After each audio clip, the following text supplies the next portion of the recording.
Welcome to Urban Fantasy PH. We are creatives who live in an urban society and give readers wish fulfillment by way of our stories, which is fantasy but reflective of reality. Here, we get to talk to fellow creatives like writers, authors, artists, comic book creators, filmmakers, you name it. We create and share our art here in the Philippines as well as abroad. My name is CJ Edmunds, I'm your host, and here is today's episode. Good morning, fellow bookworms, book hoarders, book lovers, and creatives. Happy Wednesday and top of the morning to you all. This is episode 32 of the podcast. And like always, and during an ongoing season, our show is aired every Wednesday, both for Spotify as well as on YouTube.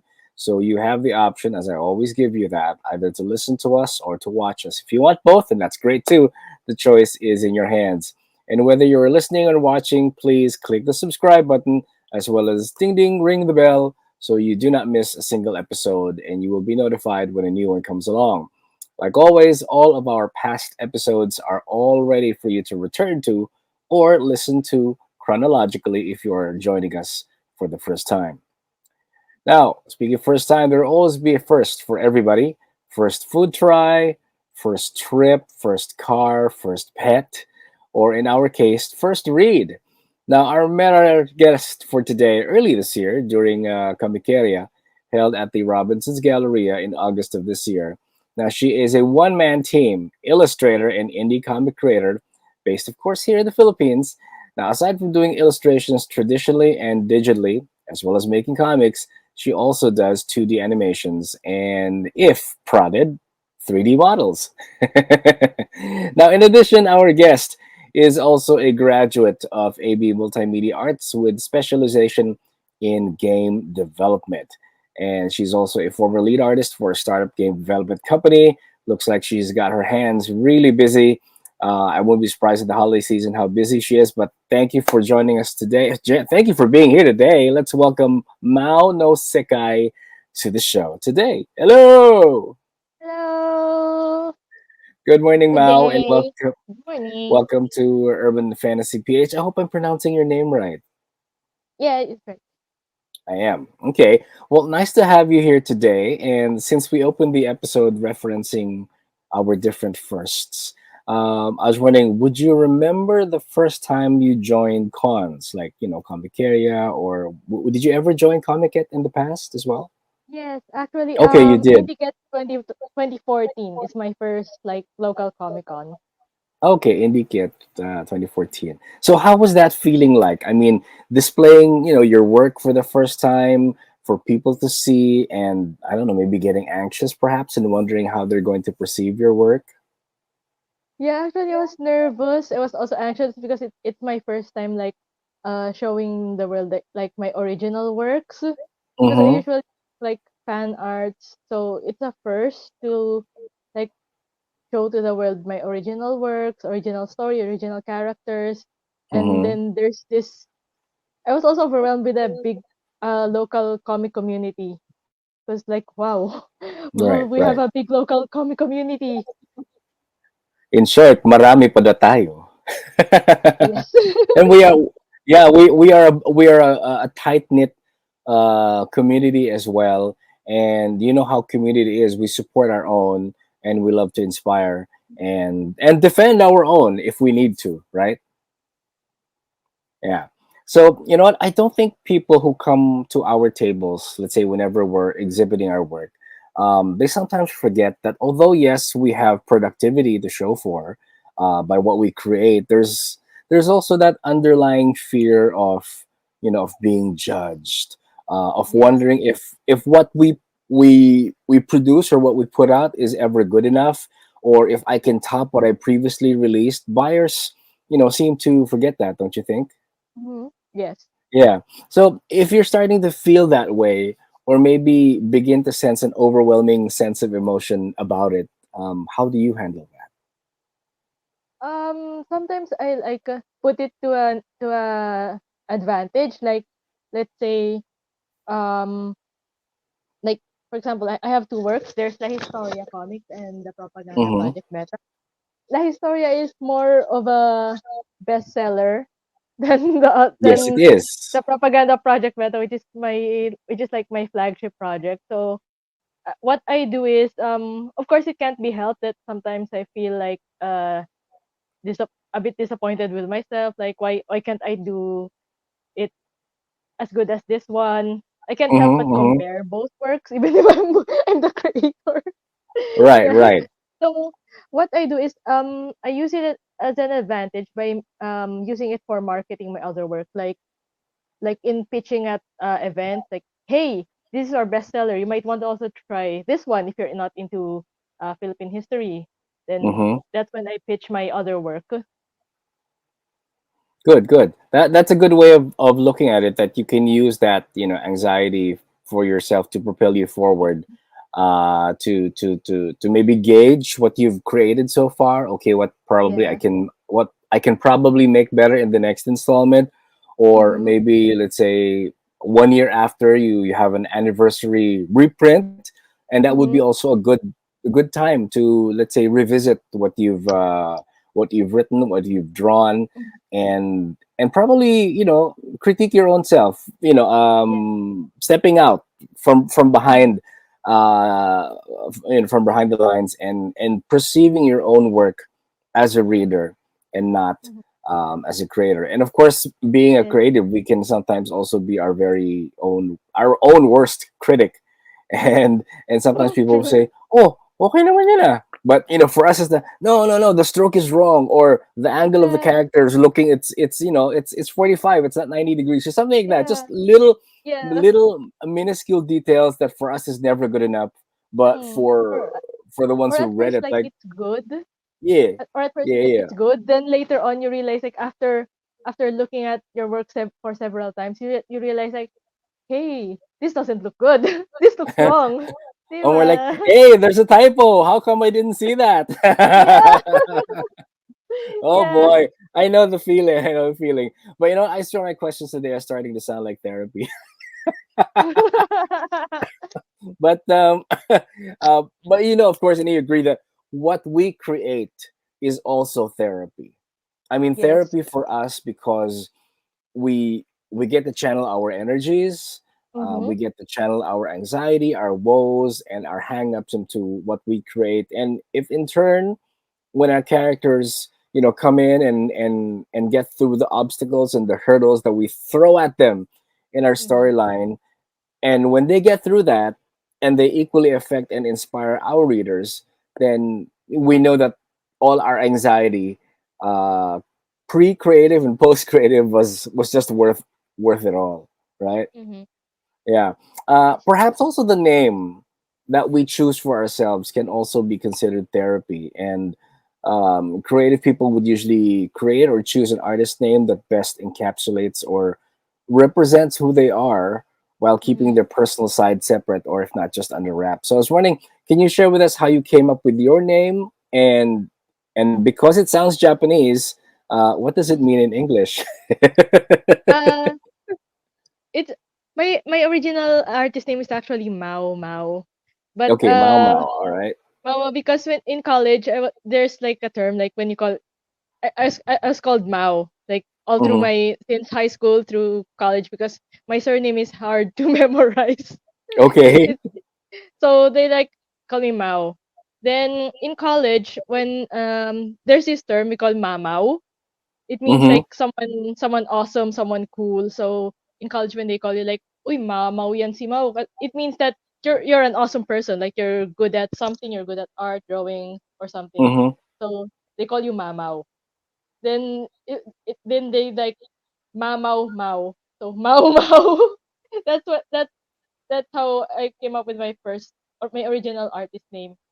Maou No Sekai happened because it was like I made a separate artist account, like, for, like, fan, more on fan arts, Okay. and it's kind of like a separate identity from Mao Mao, which makes original art. So Mao No Sekai, of course, it was more, it became more popular because of the fan art. And Mao No Sekai happened because it, from our old cosplay group, it's called Mm-hmm. Maho No Sekai, which means world of magic. And I made a Okay. pun to that. I was like, Mao no Sekai. Ah, okay. So Mao no So, Sekai so means Sekai means magic in Japanese? Sekai means world. Oh, Mao is world. like Okay. demon king. Aha. Okay. Yeah, so Mao no Sekai means demon king's world. All right. Okay. Well, thank you for that translation. Yes. At least we kind of like know why your name is called as such, and which is an original name.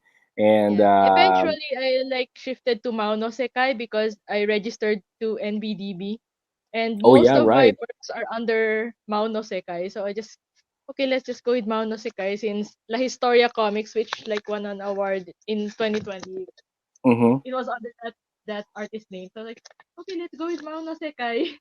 It's hard to change that So name it's already, official. and right, it's official. Well, unless you want to re-register with MBDB with another name, then that's also something you can go for if in case you choose to do that. Pero register Yeah. na naman. Yeah, and the branding's already there. So Yeah, it's yeah, hard like yeah. to That's suddenly right. change your name like, wait, you were Mao no Sekai? Yeah, Like yeah. people will like forget that, oh, you're Mao no Sekai. Why is your name different now? So you have to explain again like, so this happened.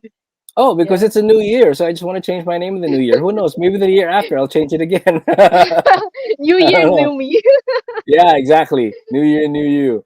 So, your first work is let me just hold that up. Yes, may kopya ako. I have a Yeah. copy.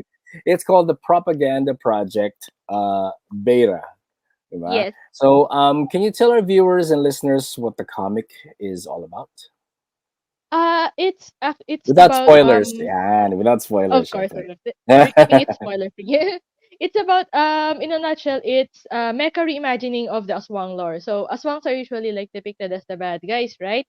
Mm-hmm. There I made them the good guys and they reimagined them as mecha, which is something that has never been done before. And this Yes. was inspired by Gundam Unicorn because like Gundam has this unicorn and banshee, and they're like, oh, they made mecha versions of creatures from mythology. So I was like, hey, Mm-hmm. no one has done that in Philippine mythology. So I went with that. So mecha aswangs doing good. So they fight crime, they fight bad guys, they fight these like energy-like beings that people cannot see. And since people cannot see these energy-like beings, it creates a misconception that the mecha Mm-hmm. aswangs are the ones causing problems. So they're like misunderstood heroes.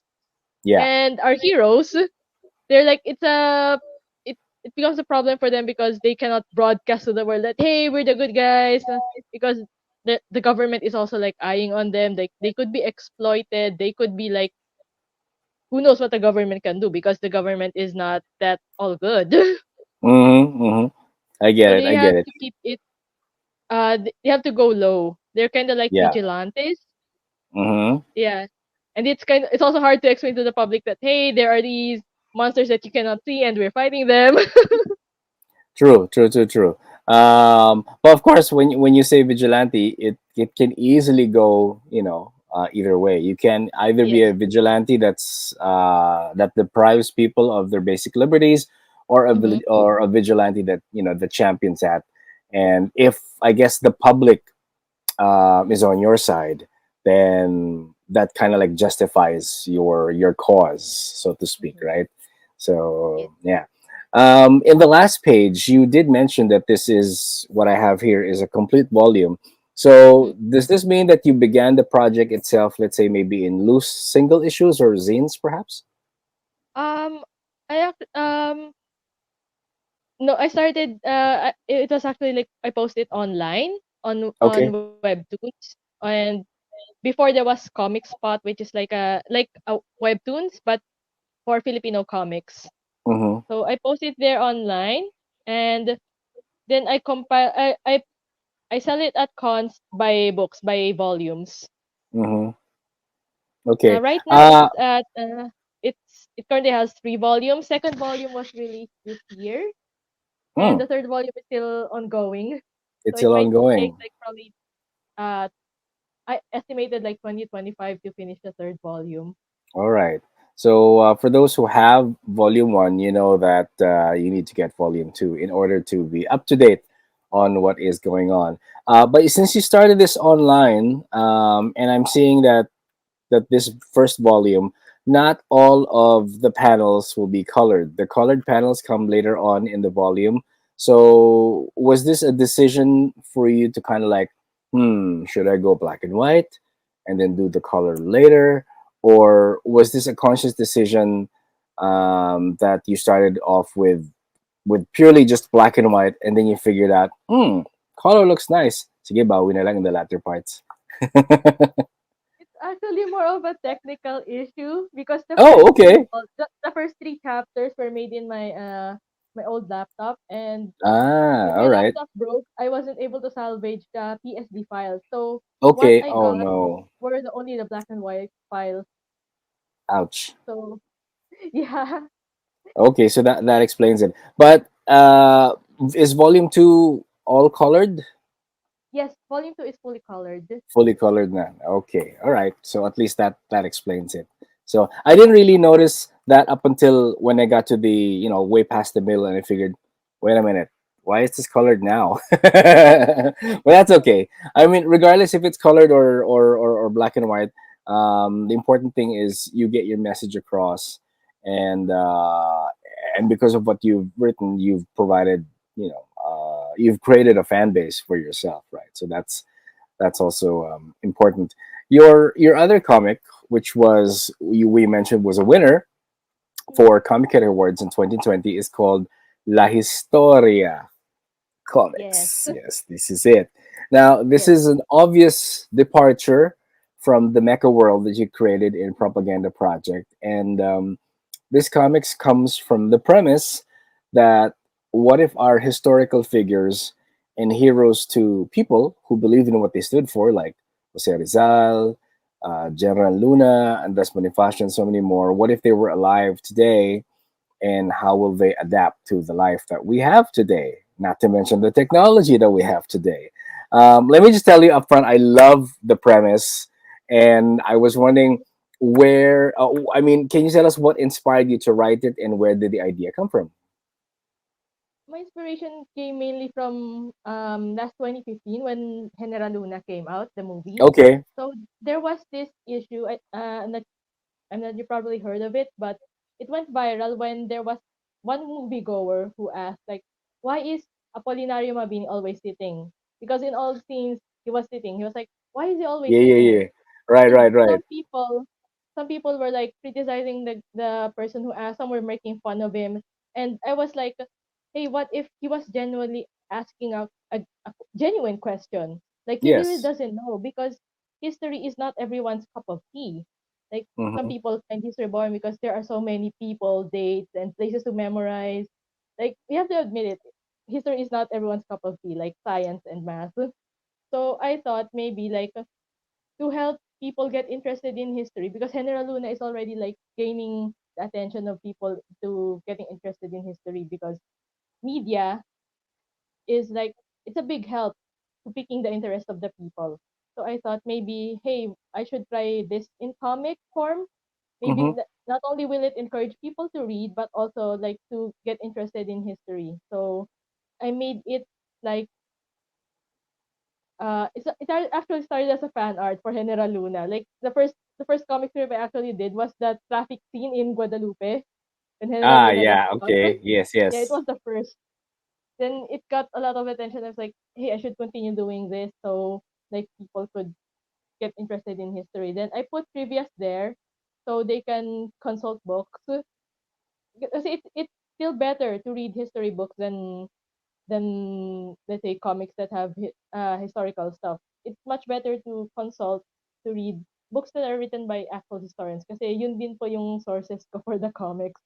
Right, right. You did include a lot of sources here at the back, and some of the people that are here listed are people that, or probably the books that they themselves have read. There's Alvin Capomanes, there's Cynthia Cruz, Carlito Garcia, and of course, how can you like not mention Philippine history and then not include Ambeth Ocampo? Yes, he's done so much.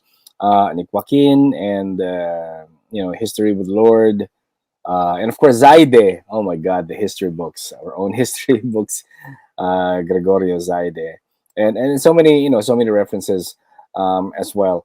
You mentioned the film General Luna, and I mean that's one of my favorite Filipino films, and not just for quality, but also for the writing and the Mhm. depiction, and also I Mhm. guess the call to the reminder to each and everyone out there who wants to know more about our own history and what we can learn from our own history, and hopefully not repeat the mistakes that were done before, because you know how mistakes are. If you don't pay attention, you might just do them again. you just make Yeah. you might just make them again. Yeah, and Yeah, that like was a good film. Alberto Campos said, history does not repeat itself. We repeat history itself. Oh yeah, true, We true, repeat true. history. Exactly. I mean, it's not as if it's like something that's out of our control. It's something that we sometimes unconsciously do, and it Yes. just happens again. One of my frustrations is actually having a Funko of General Luna. So I don't know if do you have one, or do you know? Well, we can talk about it on offline. If you know anyone who's making that, I want one. Diba? I almost cussed and said the word letter P, but I will leave that word for our only General to say. And of course, John Arcilia is the perfect General Luna. So, General, if you're watching, I shall tag you. On a side note, I'm also part of a um, cosplay group that's called Indios Bravos, and we also cosplayed characters from General Luna when the Oh, movie was showing. So, can you take a guess who I played? Definitely not Apollinario Mabini. mm, Paco Roman. Yes, yes. Yeah, I would have wanted to meet Joe and Bascon up front, but the times that we were going, he wasn't there, but only the General was there, and of course, Aguinaldo was there as well. So it's still great fun to meet the actors who gave life to these characters and made them more larger than life. Yeah. Oh, and also Emilio Aguinaldo, of course, not just Yeah. Andres. Yeah. So going back to the book, lest we forget, I Mhm. love how the humor you have depicted out, throughout the comic, and how it both pokes fun at how we live our lives today, and some of the panels, as you mentioned, had historical basis. Like there's one page there that had Rizal urging fellow members of Indios Bravos, namely Graciano Lopez Haina, Pedro Paterno, and Eduardo Delete, to write the quintessential Filipino novel. But they decided later that, di namin kaya. We couldn't do it because we'd rather write about our experiences with women. Was this one Yeah. of the little tidbits of info that you got from the references that you listed? Mhm. Yeah, because I find it so relatable in the sense that, you can imagine, for the four of them, tropa-tropa, uy, dali, gawa tayo ng project. O sige, ikaw, gagawa kang ganito, ito, gagawa ka ng ganyan. Mhm. But sometimes in school projects as well, you will find out that out of the four or the five that are in there, isa lang ang magtatrabaho. The rest, Yes. I'll just wait na lang for you. Sige, pag medyo maganda-ganda na, kukulayan ko na lang yan. Tapos yung shading, di ako magaling sa shading. Mas magaling ka eh. Ganun. Sige, kung ano yung bato mo sa akin, tsaka ko na lang titingnan. Diba? Yeah. I related it to that level because that's an obvious fact in a group. There will always be one who will do Yeah. something and embrace the project as their own. Parang kung hindi ko aakuin yung project, hindi tayo gagalaw. Walang mangyayari. So okay lang True. kahit ako na lang lahat. Share na lang tayo sa grade and mambulakbul na lang kayo but Mm. leave the project to me. Yeah. Another thing I also liked about the comic is apart from making elements of history light, it also educates, which I'm sure was your main purpose in having those footnotes. Graciano Lopez Jaina, we know, was the editor in chief then of La Solidaridad. And in the comics, he was venting out his frustration about names and pen names and even monikers that people call themselves, like Lodi, Petmalu. Of course, they didn't use them then, but just Yeah. to make it relatable, we included that. And in the panels that followed, we see him reading an article or perhaps maybe even an essay by a writer who calls himself Plaridel.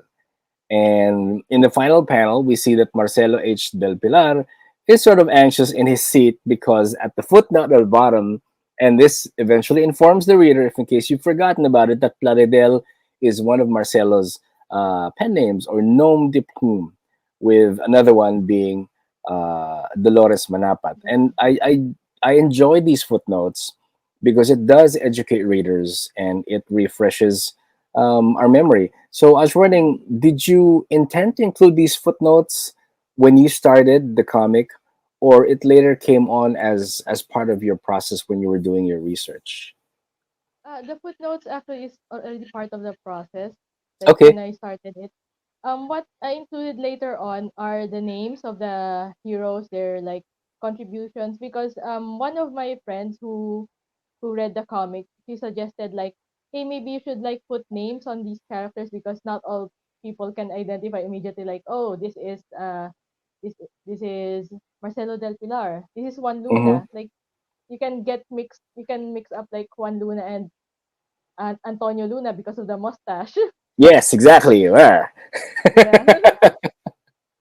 So she suggested like you should like try putting names of the heroes so people readers can identify who is who. Okay. I get that. I get that.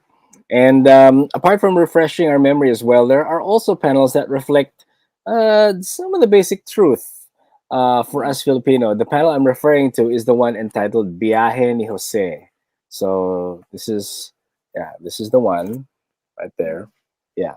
Biyahe ni Jose, wherein we see Rizal going to different countries and seeing fellow Filipinos follow the basic rules, like standing on the right side of the escalator, letting people so that, whoever's rushing, they can just rush on the left side, and also letting people get off the elevator first before going in. In addition to proper waste disposal, while most of us do that, there will still be other people who fall off the wagon, sadly, and revert to the old ways. Diba? I'll do whatever I want, but also sunod. But is this also something that you've noticed in real life? And yeah. why do you think we are like that at times in our own country, as opposed to when we're in abroad or in foreign soil? I guess because like here in the Philippines like it's all about discarte. Like Mm-hmm. take example like public transport. Public transport in other countries are like better. Like in Singapore or Oh and also yes, yes, yes, and yes. the fines there are actually like hefty. Like Yeah, if you jaywalk, you're gonna pay like a hefty price for jaywalking or littering. true. Yeah, yeah, yeah. So in here kasi, it's like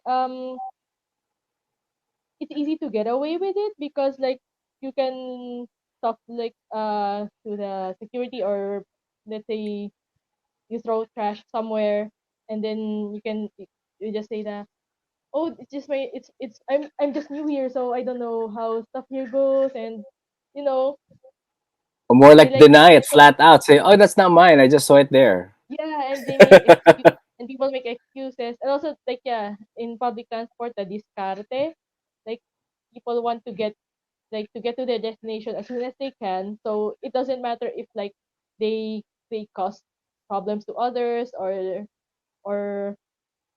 it causes like whatever problems there are, like, they're being an Right, inconvenience to right. others as long as they get to where they at. So I Yeah, where guess they're going. yeah, the problem actually lies actually in the like system. Like Mm-hmm. if we have better transport, then people would be following the rules. Mm-hmm. And also there's this like it's always the poor ones that get fined. kasi Okay. kasi it's always like there are also news like of drivers like running over traffic enforcers, and what happens after when they're rich they get pardoned because it's Oh, all about the money. okay, okay. Yeah, While I see that point poor, too, yeah, but there's truth to that in what you're saying, in the sense that if you're here in the Philippines, sometimes and sadly, we do get away with stuff. Konting pakiusap, okay na yan. yeah, Like, sir, this is my first perfume, give me your time. money. Yeah, it's like, give me a break. I won't do it next time. Yeah. mm, So it's so easy to do that. So, but in other countries, no. Sumunod ka.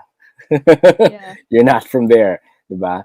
But in moving past that, they say also that what you create, that you are what you create, and what you create is what you read. So I was wondering, what are the kinds of stuff that you read, and what is your current, or if not, recommended read?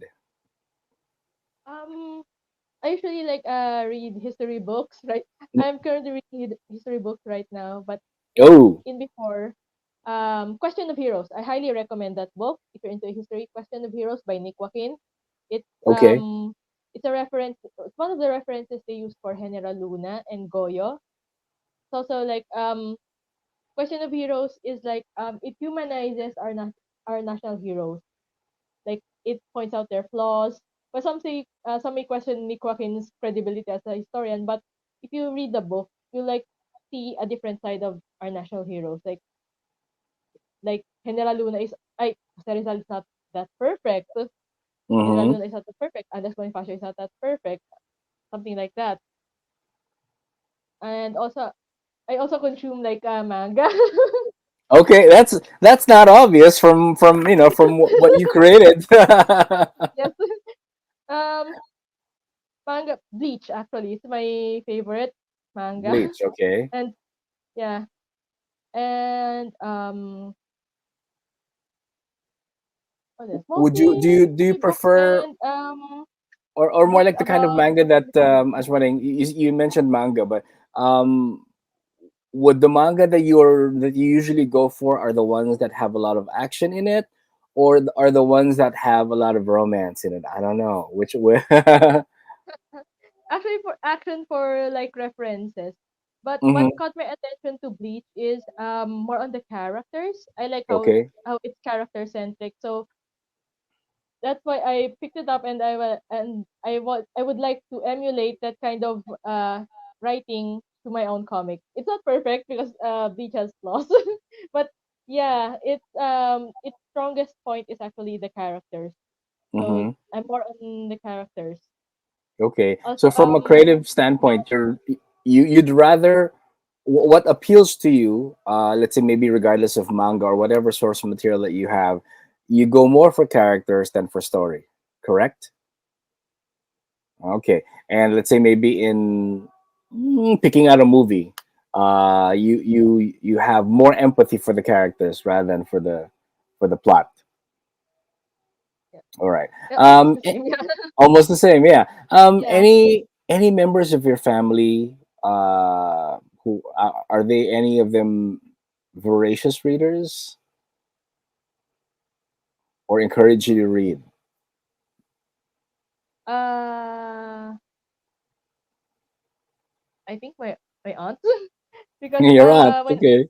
yeah they one of my aunts like always gives me like books to read, but usually they're like trivia books like encyclopedias or about um those kids books about continents, about Mm-hmm.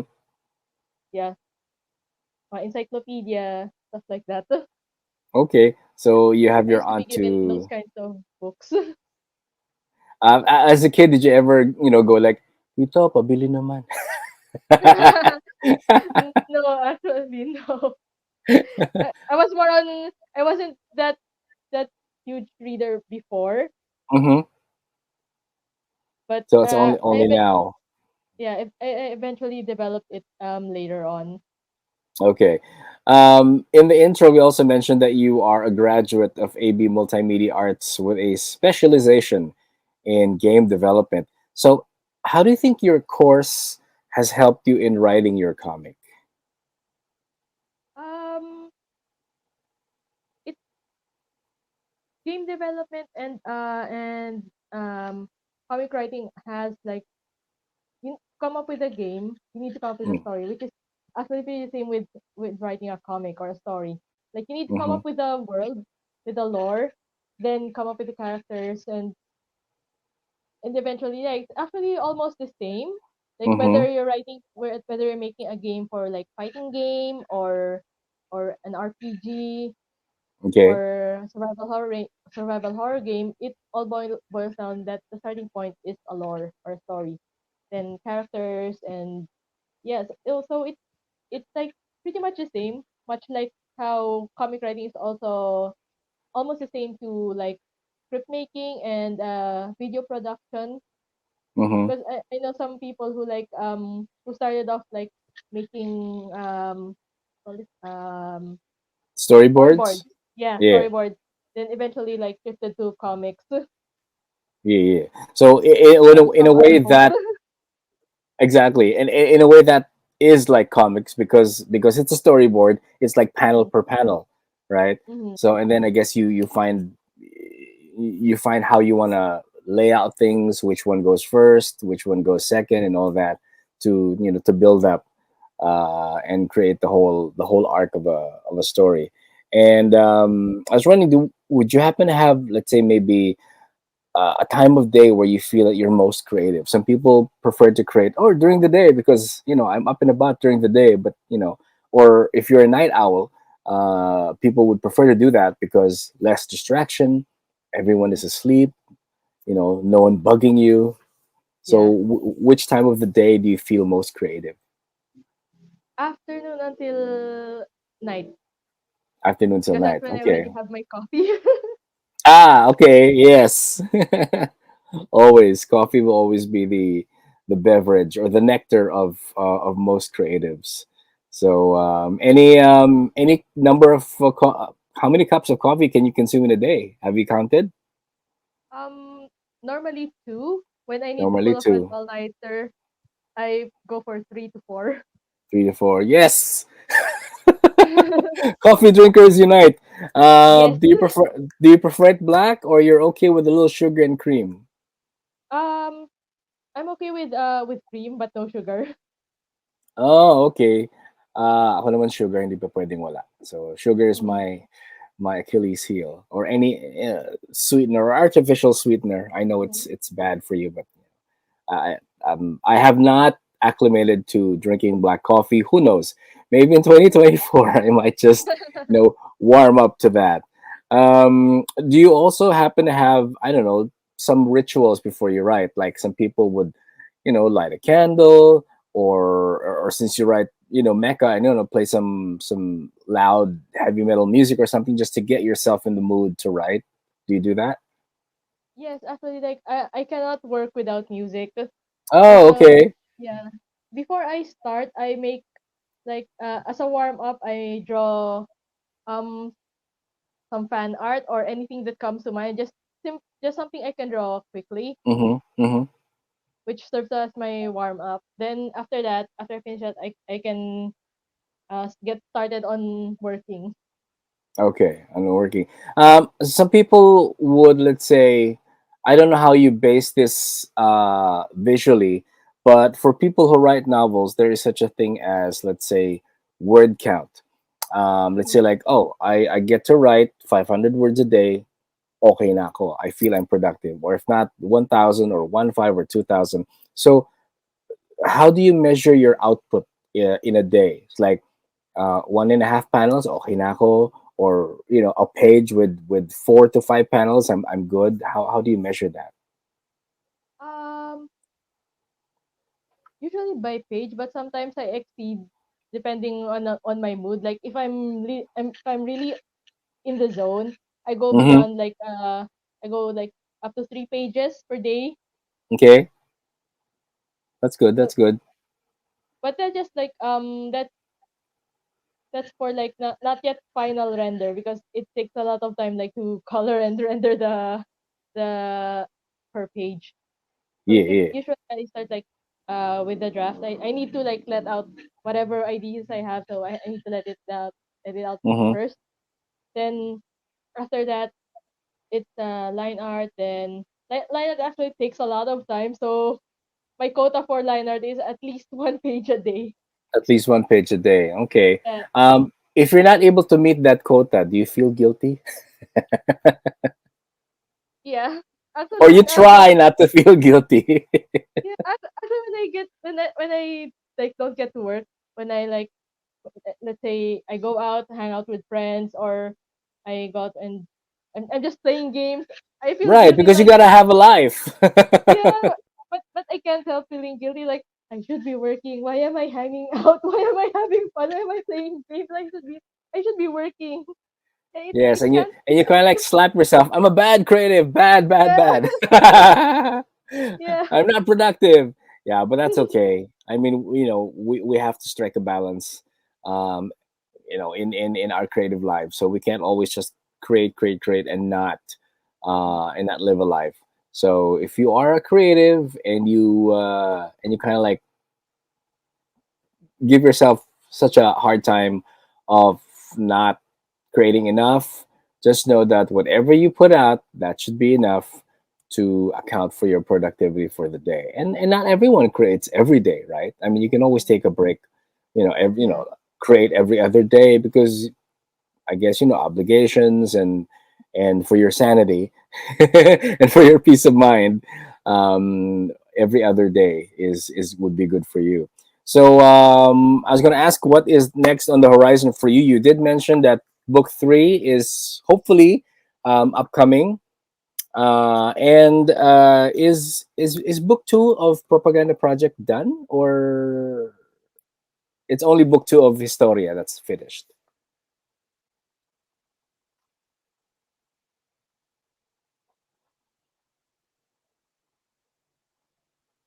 Oh, okay. Did we lose the sound? hello. Yeah, I can hear you. I can hear you. Yeah. Okay, can you hear me? Yes, yes. All right. So, repeating my question, I was going to ask you what is next on the horizon for you.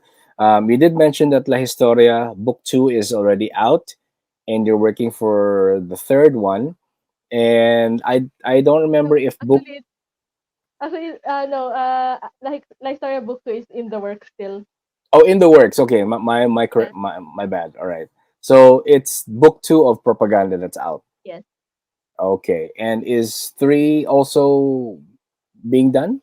simultaneously? Yes. It's a work in progress, but it's still on hiatus right now because I'm working on the English version of Propaganda Volume One.